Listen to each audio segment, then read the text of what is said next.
ನಮಸ್ಕಾರ ಸ್ನೇಹಿತರೆ. ಯಶಸ್ಸಿನ ಪ್ರತಿಯೊಂದು ಕತೆ ಸೋಲಿನ ಕಥೆಯೂ ಆಗಿರುತ್ತದೆ. ವೈಫಲ್ಯ ಯಶಸ್ಸಿನ ರಹದಾರಿ. ಟಾಮ್ ವಾಟ್ಸನ್ ಸೀನಿಯರ್ ಹೇಳ್ತಾನೆ, ಜೀವನದಲ್ಲಿ ಯಶಸ್ಸನ್ನು ಕಾಣಬೇಕೆಂದು ಬಯಸಿದರೆ ನಿಮ್ಮ ಸೋಲಿನ ಪ್ರಮಾಣವನ್ನು ದ್ವಿಗುಣಗೊಳಿಸಿ ಅಂತ. ಎಲ್ಲ ಯಶಸ್ವಿ ಕಥೆಯು ಮಹಾನ್ ಸೋಲಿನ ಕಥೆಯೂ ಹೌದೆಂಬುದು ಇತಿಹಾಸದ ಪುಟಗಳನ್ನ ತೆರೆದರೆ ಗೊತ್ತಾಗ್ತದೆ. ಆದರೆ ಜನರು ಸೋಲನ್ನು ನೋಡಲಾರರು. ಅವರು ಕೇವಲ ಒಂದು ಮುಖವನ್ನು ಮಾತ್ರ ನೋಡುತ್ತಾರೆ.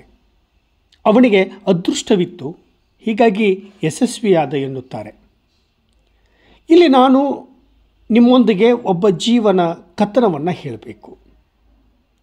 ಈ ಮನುಷ್ಯ ತನ್ನ 21ನೇ ವಯಸ್ಸಿನಲ್ಲಿ ವ್ಯಾಪಾರಕ್ಕೆ ಕೈ ಹಾಕಿದ.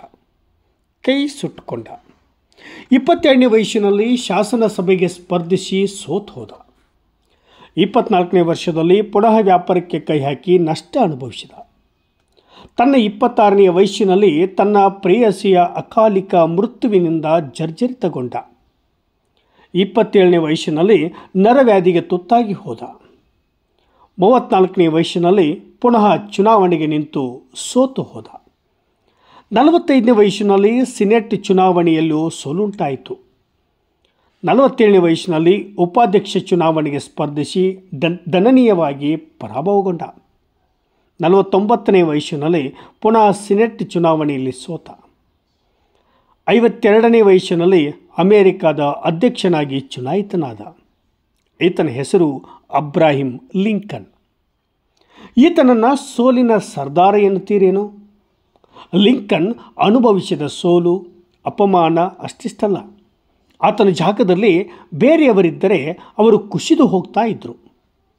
ಸೋಲು ಅನುಭವಿಸಿ ಸುಣ್ಣವಾಗಿ ಹೋಗ್ತಾ ಇದ್ದರು.